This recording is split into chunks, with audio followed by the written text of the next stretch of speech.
जय श्री राम। प्यारे विद्यार्थियों, मैं अशोक सिसोदिया एक बार फिर से हमारे YouTube channel career making institute में आपका स्वागत करता हूं। बच्चों, हम पढ़ रहे हैं कक्षा 10 की गणित, जिसमें हमने काफ़ी प्रश्नमालाएं हल कर ली है।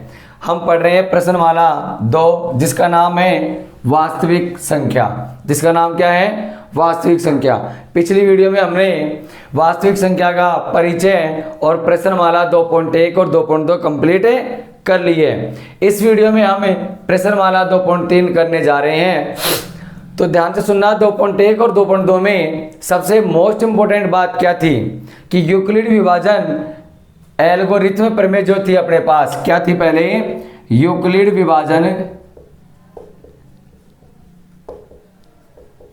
विभाजन एल्गोरिथम प्रमेय थी। ठीक है, इस प्रमेय से हमने एचसीएफ निकाला था। क्या निकाला था बेटा? एचसीएफ निकाला था हमने, और एचसीएफ हमने आसानी से सीख लिया था। ठीक है, उसके बाद हमने अभाज्य गुणनखंड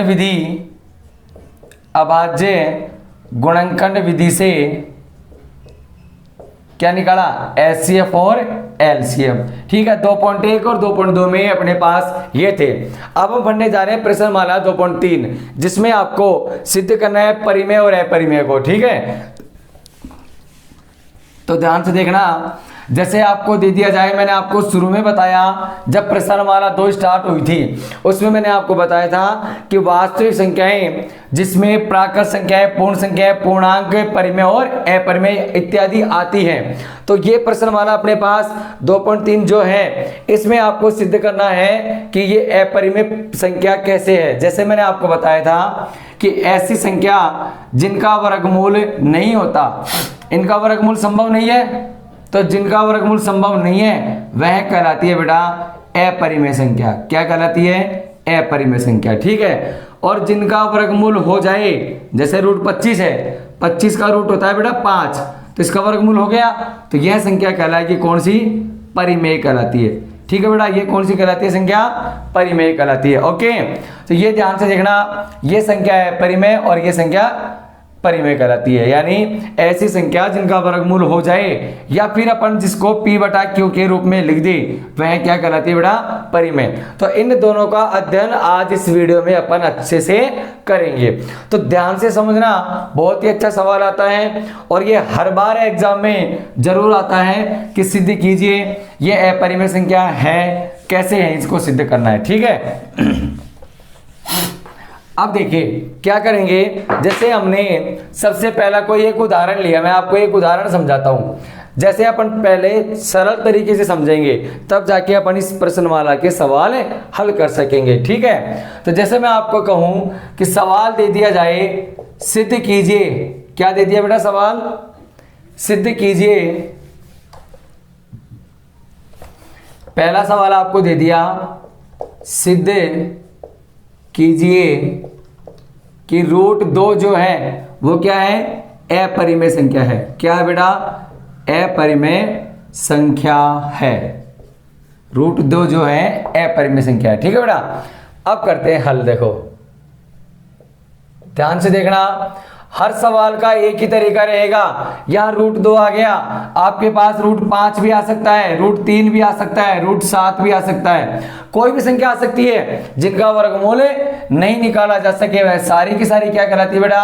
अपरिमेय कहलाती है। ठीक है, अब अपन इसको सिद्ध करेंगे कि ये अपरिमेय कैसे हैं। ध्यान से देखना, सवाल है मेरे पास कि सिद्ध कीजिए रूट 2 एक अपरिमेय संख्या है। सबसे पहले लिखेंगे माना रूट 2 परिमेय संख्या है। क्या है बेटा? रूट 2 परिमेय संख्या है। क्या मान रहे हैं? रूट 2 परिमेय संख्या है। अपन मानते हैं कि ये अंडर रूट 2 क्या है बेटा? पहले परिमेय संख्या है। अगर ये परिमेय है और परिमेय का पालन करेगी तो समझ जाना ये परिमेय है, और उसका पालन, उस कथन का पालन नहीं करती है तो अपन कह देंगे कि ये क्या है? अपरिमेय है। ध्यान से देखना, ये जो परिमेय है अपन इसको सिद्ध कर देंगे। पहले परिमेय में कथन क्या होता है कि ऐसी संख्या जिसको P/Q के रूप में हमें रख दें। तो रख के देखते हैं। देखो ध्यान से देखिए, हर सवाल में सेम यही तरीका होगा जो मैं अब समझाने जा रहा हूं। 3 नंबर का प्रश्न आता है, ध्यान से देख लेना। बहुत ही अच्छा सवाल है। रूट 2 है, अगर परिमेय है तो किसके बराबर रखा जाएगा? P बटे Q के बराबर। और जहां Q का मान क्या नहीं होना चाहिए बेटा? 0 नहीं होना चाहिए, क्योंकि मैंने आपको शुरू में बताया था कि यदि Q का मान 0 हो गया तो उत्तर बेटा अनंत प्राप्त होता है। क्या प्राप्त होता है? अनंत। और अनंत क्या है? एक अपरिमेय संख्या। ठीक है, और अपन ने इसको क्या माना है? परिमेय, इसलिए Q का मान क्या नहीं होना चाहिए? 0 नहीं होना चाहिए। अब देखो आगे क्या करते हैं, ये पहला स्टेप कर दिया पूरा। अब आगे क्या है? बहुत ही अच्छा सवाल है, देखना। पहले स्टेप में क्या करेंगे? माना रूट 2 परिमेय संख्या है। सेकंड स्टेप में कि उसको P बटा Q के बराबर रख दिया, जहां Q का मान क्या नहीं है? 0 नहीं है। अब आ जाओ इधर, क्या करते हैं? दोनों तरफ वर्ग करेंगे। क्या करेंगे बेटा? दोनों तरफ वर्ग करने पर, दोनों तरफ या दोनों पक्षों में वर्ग करने पर, या ऐसे भी लिख सकते हैं दोनों पक्षों का वर्ग करने पर। वर्ग करोगे तो इसके वर्ग लगा दिया, इसके भी मैंने वर्ग लगा दिया। ठीक है, वर्ग का मतलब होता है बेटा स्क्वायर लगाना। ठीक है, ये मैंने लगा दिया। अब क्या करेंगे? रूट 2 का स्क्वायर क्या होता है? 2 होता है। रूट 2 का स्क्वायर क्या होता है बेटा? 2 होता है। ठीक है, और P का स्क्वायर P स्क्वायर, Q का स्क्वायर Q स्क्वायर। ठीक है, और नीचे क्या लगा दिया? 1। इनको क्या करेंगे? वज्र गुणा करेंगे। वज्र गुणा करने पर, तो गुणा करेंगे तो 2Q स्क्वायर बराबर P स्क्वायर। समीकरण नंबर 1 गुणा कर दिया ना, क्रॉस मल्टीप्लाई।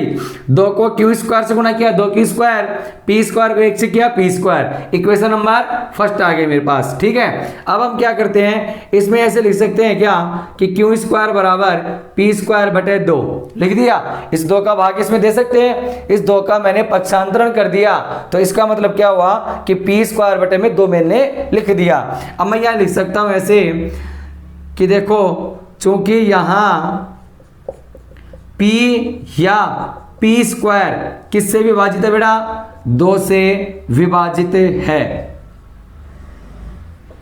इसका मतलब तो यही हुआ ना कि P स्क्वायर 2 से विभाजित है। मैं आपको कोई सवाल दे दूं कि भाई 25 बटे 5, तो आप क्या कहोगे कि 25 में 5 का भाग देना है। ऐसे ही इसमें आप क्या कहोगे कि P स्क्वायर में 2 का भाग देना है, या आप बोल सकते हो P भी तो हो सकता है अकेला, P बोल दो चाहे P स्क्वायर बोल दो। ठीक है, क्योंकि अपन ने सवाल में क्या लिया है? P और Q, तो इनसे मतलब ज्यादा है। तो P या P स्क्वायर दोनों किससे विभाजित हो रहे हैं इस समय? 2 से। आपको दिख रहे हैं? तो ध्यान से देखो, सवाल में P और Q से मतलब है केवल। ठीक है, यहां काम किसका कंप्लीट हो गया? P का।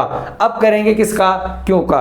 तो देखना ध्यान से, यहां हम क्या करते हैं? इसके आगे देखो, थोड़ा सा बड़ा सवाल है लेकिन बड़ा ही अच्छा सवाल है। देखो अब क्या करते हैं? माना P बराबर 2R, जहां R कोई अन्य पूर्णांक है, R कोई अन्य पूर्णांक है। देखो ध्यान से देखना, P बराबर जो विभाजित हुआ है ना, पहले विभाजित कौन हुआ है? P हुआ है ना, तो P के बराबर मान लेता हूं मैं 2R। इस 2R को क्यों माना?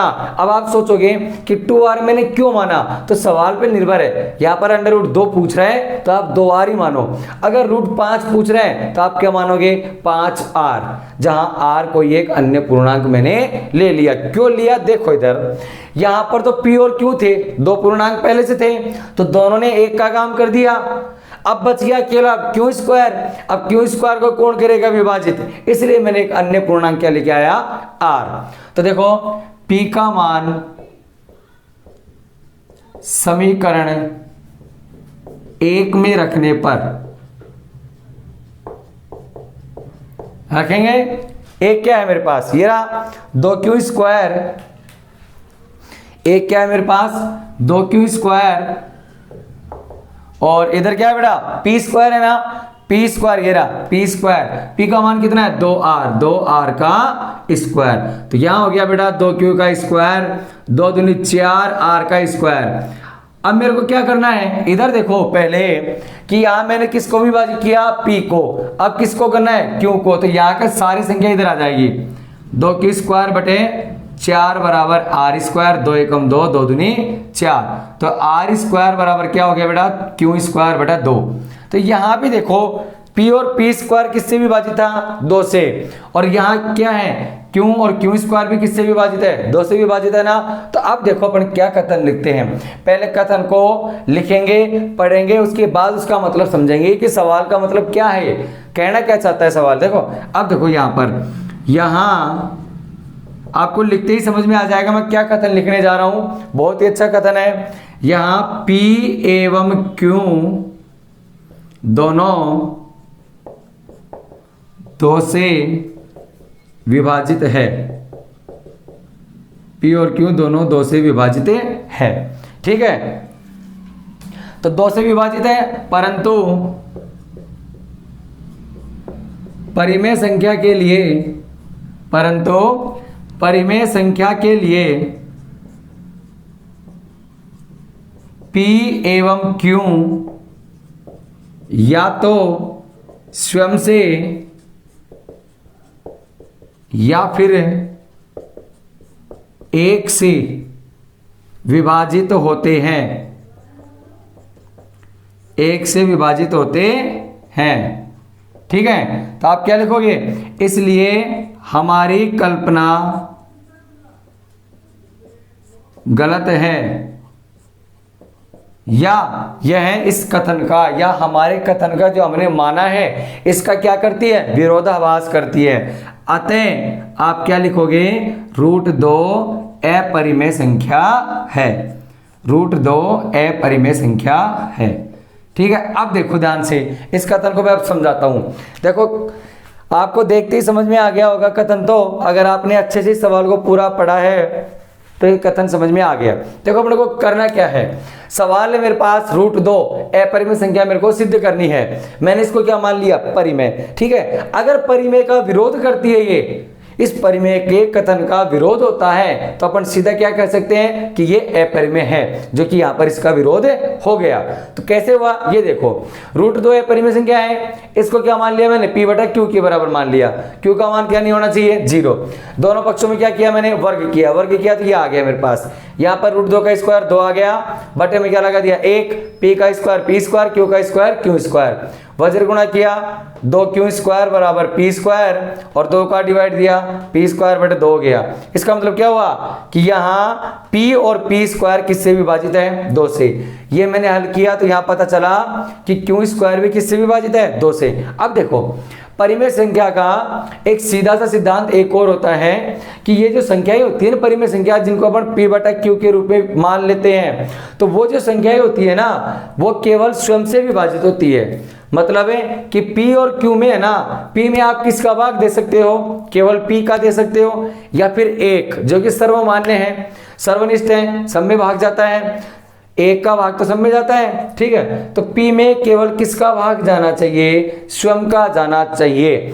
अगर P में P का ही भाग जाता तो हम इसको क्या कह सकते थे कि यह परिमेय संख्या का पालन करती है। लेकिन यहाँ देखो, यहाँ P और Q दोनों किससे विभाजित हुए, 2 से, परंतु परिमेय संख्या के लिए P एवं Q या तो स्वयं से या फिर 1 से विभाजित होते हैं ना।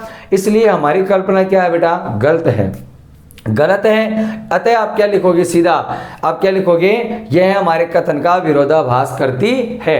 अतः √2 अपरिमेय संख्या ही होगी। मानी क्या थी अपने, परिमेय मानी थी, जिसका अच्छे से पालन नहीं हुआ, हमने जो माना वो हमारा कथन क्या निकल गया, गलत निकल गया, इसलिए ये अपरिमेय ही है।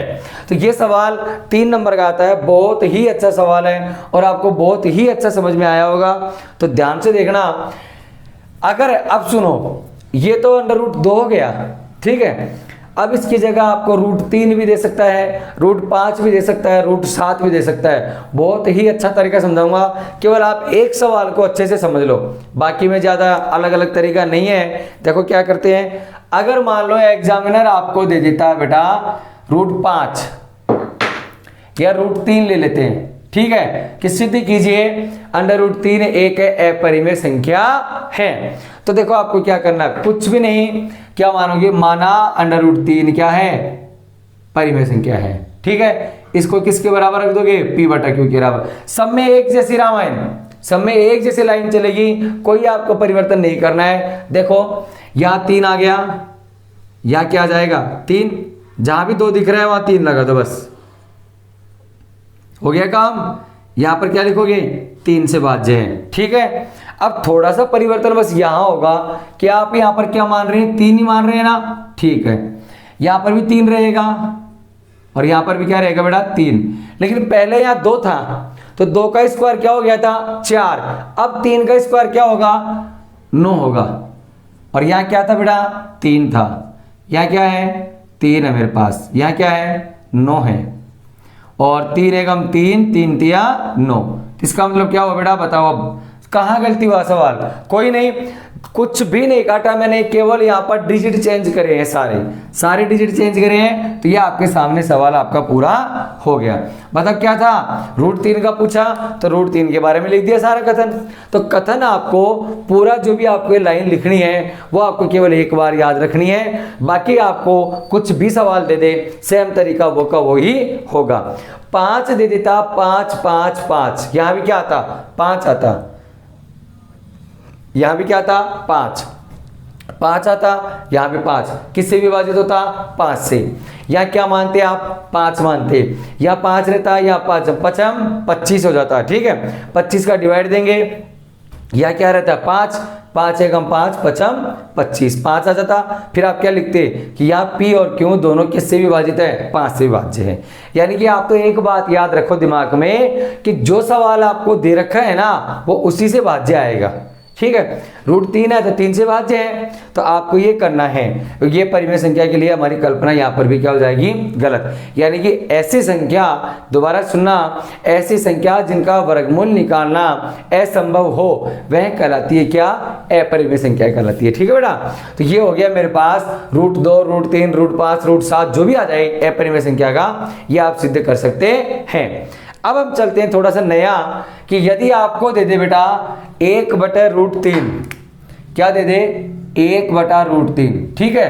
अब 1/√3 आपको दे दिया, बटे में दे दिया कि सिद्ध कीजिए 1/√3 एक अपरिमेय संख्या है, यह आपको सिद्ध करना है। इसमें भी आपको ज्यादा दिमाग नहीं लगाना, थोड़ा सा मैं आपको पहले अभी बता दूं कि जब आपको बिना बटे में सवाल दे रखा है, यानी √2 √3 √5, तब तो पहले विभाजित होगा कौन P। अब आपको उल्टा दे दिया 1/√3 √2 दे दिया, अब विभाजित कौन होगा पहले Q, क्योंकि आपने इसको ही विपरीत कर दिया तो विभाजित भी नीचे वाला ही होगा।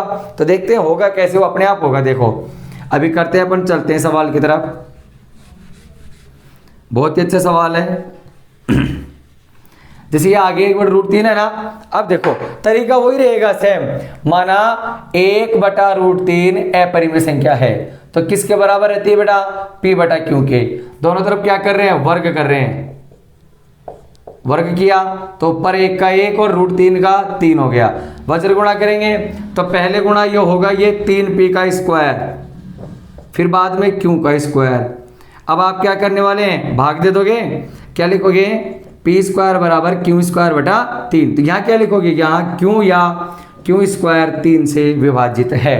अभी मैंने आपको बोला कि अगर बिना बटे में आ रहा है, बिना विपरीत है, तो आप क्या लिखोगे, पहले विभाजित होगा P और अब विभाजित हो रहा है कौन, Q हो रहा है। ऐसे इधर चलेंगे, यहाँ पर कौन विभाजित हुआ बेटा Q, तो Q के बराबर ही मानेंगे अपन, Q के बराबर क्या मानेंगे 3R मानेंगे, ठीक है बेटा। अब देखो आगे सवाल क्या होता है, देखिए माना Q के बराबर 3R मान लिया, इसी के बराबर 3R मानता हूं, तो यहां तो क्या हो जाएगा 3P का स्क्वायर और Q का स्क्वायर यानी 3R का स्क्वायर, 3P स्क्वायर 3 तिया 9R स्क्वायर, 9 को नीचे भेज दो,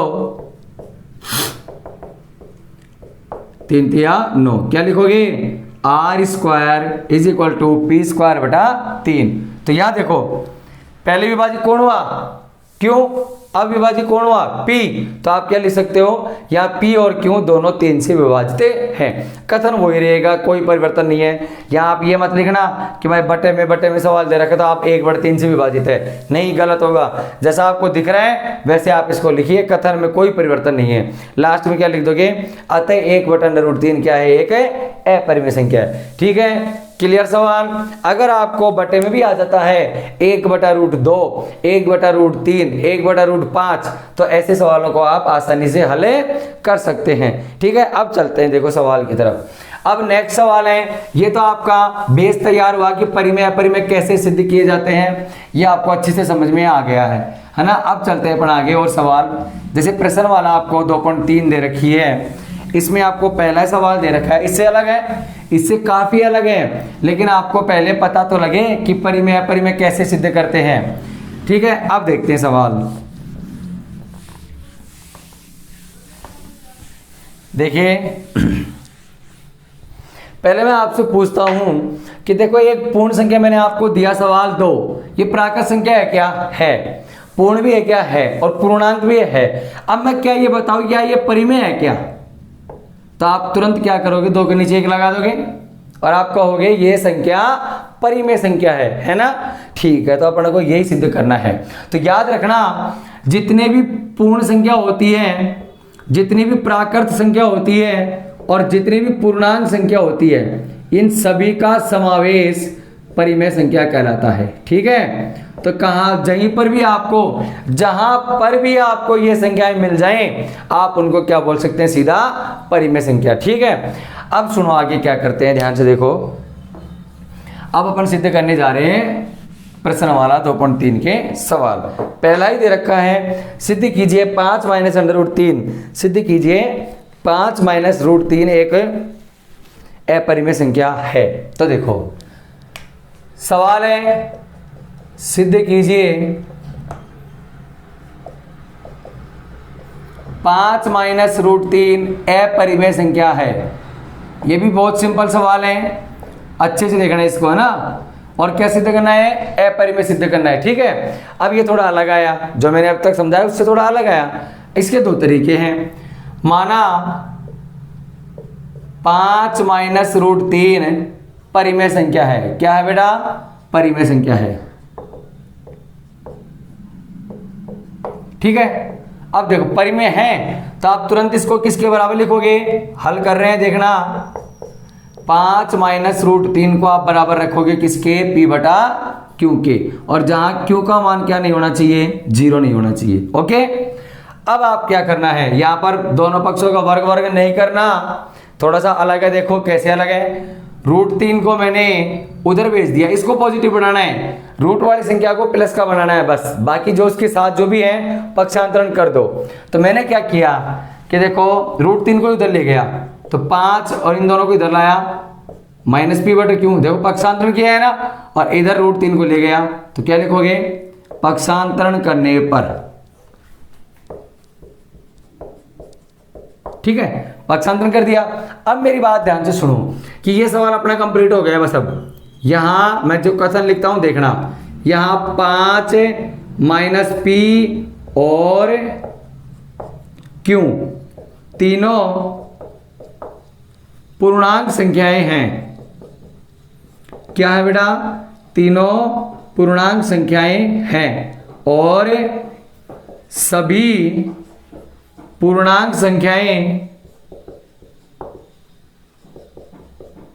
क्या होती हैं? परिमेय होती है। सभी पूर्णांक संख्याएं परिमेय संख्या होती है, इसलिए 5 - P/Q परिमेय संख्या होगी। परिमेय संख्या होगी ना, क्योंकि देखो 5 - P और Q तीनों क्या है? पूर्णांक। और मैंने अभी पहले बताया कि सभी पूर्ण संख्या, प्राकृत संख्या और पूर्णांक संख्या सारी की सारी क्या होती है? परिमेय होती है। परंतु √3 अपरिमेय संख्या है। √3 अपरिमेय संख्या है। अब आपको पता लगा है कि मैंने आपको पहले ये क्यों समझाया, क्योंकि आपने ये कथन देखो सीधे से लिख दिया। क्या लिख दिया कि परंतु √3 एक अपरिमेय संख्या है। अब आपने कहां से लिखा, आपने नहीं समझा तो कहां से लिखते, इसलिए मैंने आपको ये पहले समझाया कि √3 √2 √5 √7 जो भी आते हैं वो सभी क्या है अपरिमेय। और कैसे हैं वो मैंने आपको समझा दिया है। तो परंतु √3 क्या है बेटा अपरिमेय। इस अपरिमेय के कारण, इस अकेली अपरिमेय के कारण ये पूरी की पूरी क्या होती है अपरिमेय संख्या होगी। तो देखो क्या लिखोगे, अतः 5 - √3 अपरिमेय संख्या होगी, अपरिमेय संख्या होगी। ये आपका सवाल छोटा सा है, कंप्लीट हो गया। क्या किया मैंने, देखो जैसे भी ऐसा सवाल आ जाता है मिश्रित का, अकेला √3 आता तो अपन वैसे ही करते जैसा अभी पिछली बार किया, अभी पीछे किया थोड़ा सा। अब ये देखो यहाँ आ गया 5 - √3, सीधा माना परिमेय संख्या, परिमेय माना p/q के बराबर रख दिया। रखने के बाद मैंने क्या किया, इसका पक्षांतरण कर दिया। पक्षांतरण का मतलब है कि ये जो रूट वाली संख्या है ना उसको अलग करना है, कर दिया। बाकी एक तरफ उन सबको मैंने क्या मान लिया, पूर्णांक माना। क्या है ही वो तो पूर्णांक है, और पूर्णांक संख्या क्या होती है परिमेय, इसलिए ये पूरा का पूरा क्या होना चाहिए परिमेय होना चाहिए। लेकिन √3 के अपरिमेय होने के कारण ये पूरा का पूरा सवाल भी क्या होगा अपरिमेय संख्या होगी। ये अपना सवाल कंप्लीट। अगर यहां पर बेटा 2 आ जाता, कैसे, अगर आ जाता 5 - 2 √3 तो अपन क्या करते, इसको p/q के बराबर तो मानते, 5 - p/q इधर आता और 2 √3 इधर चला जाता। अब इस 2 को भी भेजना पड़ता, √3 अकेला चाहिए, इस 2 को नीचे भेजोगे तो क्या हो जाएगा 5 - p/q और बटे में 2 आ जाता, बराबर में क्या बच जाता √3। फिर आप क्या लिखते कि यहां 5 - p और q और 2 एक और जुड़ जाता 2। सभी पूर्णांक संख्याएं हैं तथा सभी पूर्णांक संख्याएं क्या कहलाती है परिमेय कहलाती है, इसलिए ये क्या होती परिमेय, परंतु इसके कारण ये क्या होती अपरिमेय। ठीक है बेटा, अब हम चलते हैं आगे। देखो यह आपका हुआ पहला सवाल। अब है दूसरा सवाल, क्या है देखना बहुत ही अच्छे से।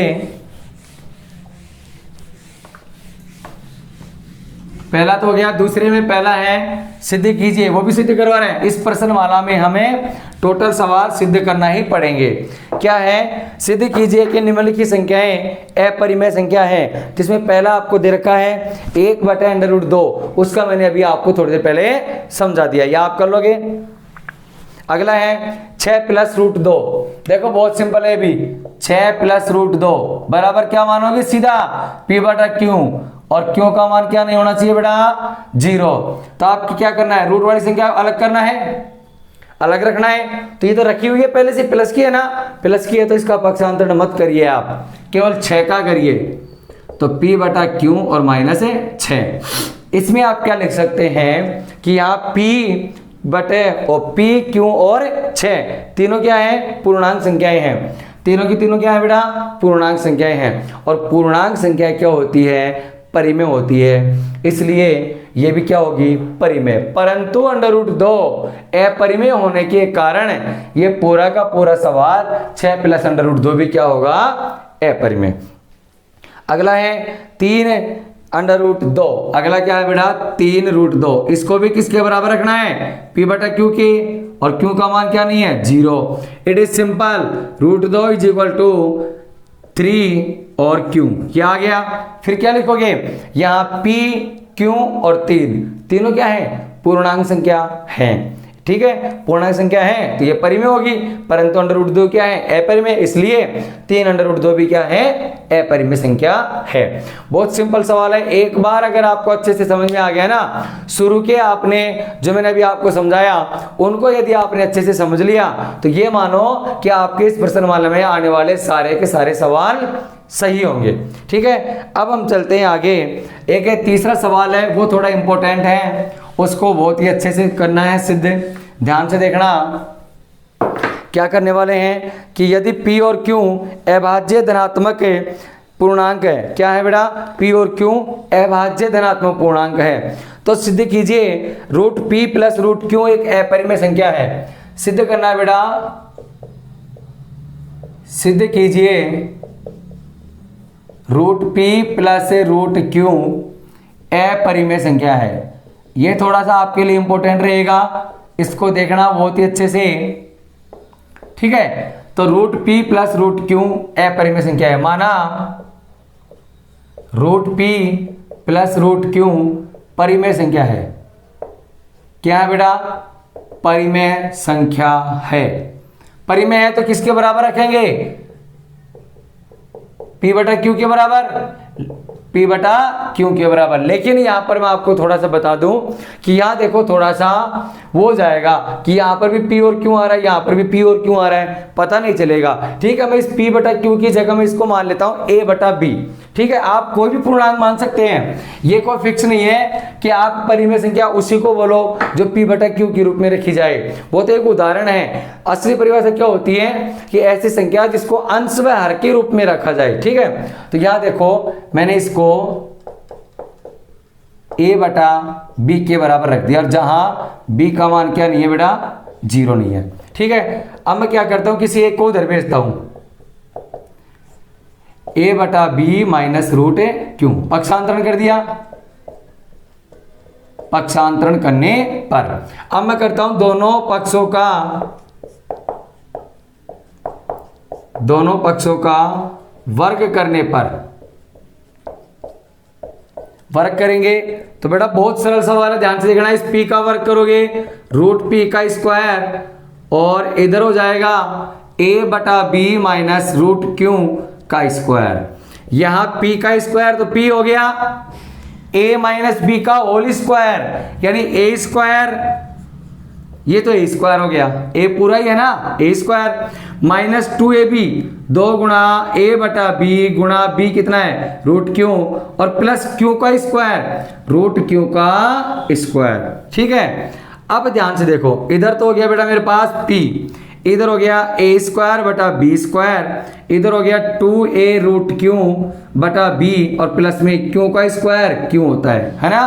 अब देखो यहां पर जो रूट वाली संख्या है ना, उसको मैं अलग कर लाता हूं, इसका इधर पक्षांतरण करता हूं और P को उधर भेजता हूं। क्या करते हैं कि 2A रूट क्यू बटा B बराबर, ये था ना, ये वाला इधर आ गया और P को उधर भेज देते हैं, तो क्या हो जाएगा? A स्क्वायर बटा B स्क्वायर प्लस में Q माइनस P, P सबके लास्ट में जाएगा, P उधर चला गया। अब देखिए क्या करते हैं, 2A रूट क्यू बटा B, नीचे एक लगाया, तीनों का एलसीएम आ गया B स्क्वायर, यहां क्या बच गया बेटा? A square plus Q B square plus P minus P B square. एक B से एक B कट गया, यहां बच गया 2A रूट क्यू और A square plus Q B square minus P B square. Root Q को मैंने अकेला किया और A square plus Q B square minus P B square बटे में, और बटे में B था ना इसके, ये बटे में मैंने B लगा दिया। ठीक है, देख लेना थोड़ा सा B लग रहा है यहाँ पर, और यहाँ पर B है, 2A को नीचे भेज दिया, 2A B हो गया। अब क्या लिखोगे? चूंकि यहां A कोमा B और Q माइनस P और 2 सभी क्या है? पूर्णांक है, सभी पूर्णांक संख्या है, तथा पूर्णांक संख्याएं परिमेय संख्या होती है। क्या होती है बेटा? पूर्णांक संख्या परिमेय संख्या होती है। इसलिए A square plus Q B square minus P B square बटे 2AB क्या होगी? परिमेय होगी। क्या होगी बेटा? परिमेय। परंतु अंडर रूट क्यू क्या है? अपरिमेय संख्या है। अंडर रूट क्यू क्या है? अपरिमेय संख्या होने के कारण यह पूरी की पूरी संख्या। अब देखो, अब आपके दिमाग में एक बात आ रही है कि अंडर रूट क्यू तो है ना, अपन इसको सिद्ध करेंगे तो ये तो P और Q से विभाजित तो हो सकती है, लेकिन यहां पर हमने क्या मान लिया? अब की बार A और B माना है, इसलिए आप उसके चक्कर में मत पड़ जाना कि देखो अंडर रूट 2 आता था जब तो वो अपरिमेय कहलाती थी। ठीक है, अब देखो ध्यान से यहाँ क्या लिखोगे कि अंडर रूट क्यू क्या है? अपरिमेय संख्या है। इसलिए ये पूरा का पूरा सवाल, ये पूरा जो आपने किया है वो सारी की सारी क्या होगी, अपरिमेय। इस अकेले के कारण √2 यदि अपरिमेय है, अपन ने सिद्ध कर दिया, तो आप क्या लिखोगे, p plus √q, sorry √p plus √q भी क्या होगी, एक अपरिमेय संख्या होगी। तो ये अपनी प्रश्नमाला 2.3 समाप्त होती हुई। ठीक है, तो देखिए बेटा, आज की वीडियो में हमारी प्रश्नमाला 2.3 समाप्त हो गई है। मिलते हैं अपन नेक्स्ट वीडियो के साथ, तब तक बने रहिए हमारे YouTube channel career making institute के साथ। अगर आप चैनल पे नए हैं तो चैनल को सब्सक्राइब करें ताकि आपको मैथ की वीडियो देखने को मिल सके। धन्यवाद।